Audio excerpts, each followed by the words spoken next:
السلام علیکم ورحمۃ اللہ تعالی وبرکاتہ. حامد و مسلم و بعد.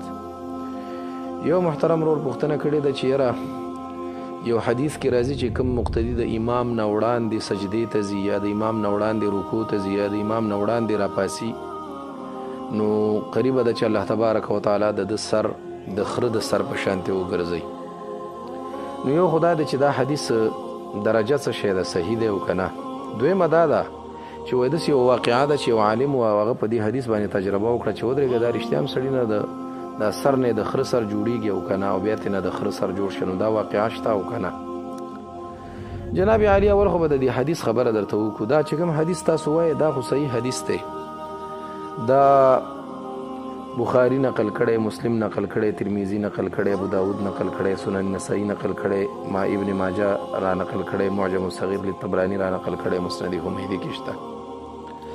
دا صحیح بخاری کې دی، اول جلد دی، کتاب الصلاة دی، باب اسم من رفع رأسه قبل الامام. دا باب ثابت دی په دې کې چې ګناه د هغه چا چې هغه سر د امام نه وړاندې راپورته کوي.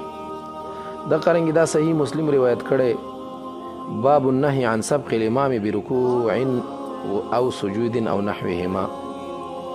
دا قرنګي دا مشکات هم را نقل کړی دی، باب ما جاء علی الماموم من التابع وحکم المسبوق. دا ترمذی روایت کړی ابواب السفر کې، باب ما جاء من التشدید فی الذي يرفع رأسه قبل الامام. د بخاری چې کوم هغه الفاظ دي د نبی علیه الصلاۃ والسلام دا حدیث چې کوم را نقل کړي هغه دا دی چې قال رسول الله ما یخشى احدکم او لا یخشى احدکم.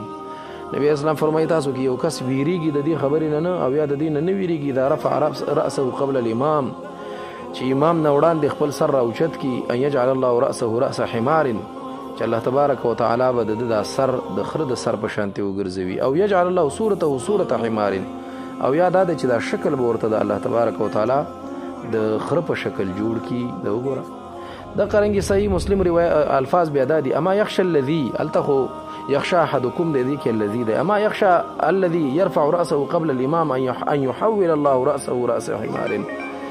دا سړی د دې نه ویریږي چې سر د امام نه وړاندې راپورته کوي چې الله تعالی به واړوي د سر د خره په سر په شکل. بل دا قرنګي صحیح مسلم کی روایت ده، ما یأمن الذي يرفع رأسه في صلاته قبل الامام ان يحول الله صورته صورة حمار. دا قرنګي ترمذی کی ده، اما يخشى الذي يرفع رأسه قبل الامام ان يحول الله رأسه رأس حمار. سنن ابي داود کی ده، اما يخشى او الا يخشى یا الا يخشى احدكم اذا رفع رأسه والامام ساجد، چې د سر روچت کی امام لا سجده کی پروت، يحول الله رأسه رأس حمار، الله پاک به د سر د خره د سر په شانتې وګرځوي، او صورته صورت حمار، او یا به ورته دا شکل د خره په شکل جوړ کړي. نسائی بیا الفاظ دا دي، الا یخشى الذي يرفع رأسه قبل الامام ان يحول الله رأسه رأس حمار. د ابن ماجه الفاظ بیا دا دي، الا یخشى الذي يرفع رأسه قبل الامام ان يحول الله رأسه رأس حمار. معجم صغیر لطبرانی کی ده، اما یخشى الذي يرفع رأسه قبل الامام ان يحول الله رأسه رأس حمار. مسند حمیدی کی ده، ان الذي انور کې خو اما يخاف او اما يخشى دا شی، او دلته بیا ان الذي يرفع رأسه هغه کس چې سر اوچتوي ويخفضه او خراخته کوي قبل الامام د امام نمخ کی، فانما ناصيته بيد شیطان. نو خلاصه د خبره دا ده چې دا حدیث صحیح دی، متفق علیه روایت ته بخاری، مسلم، ترمذی، ابو داود، نسائی، ابن ماجه د ټولو صحیح نقل کړي دی. نو یو مسله خدا شو.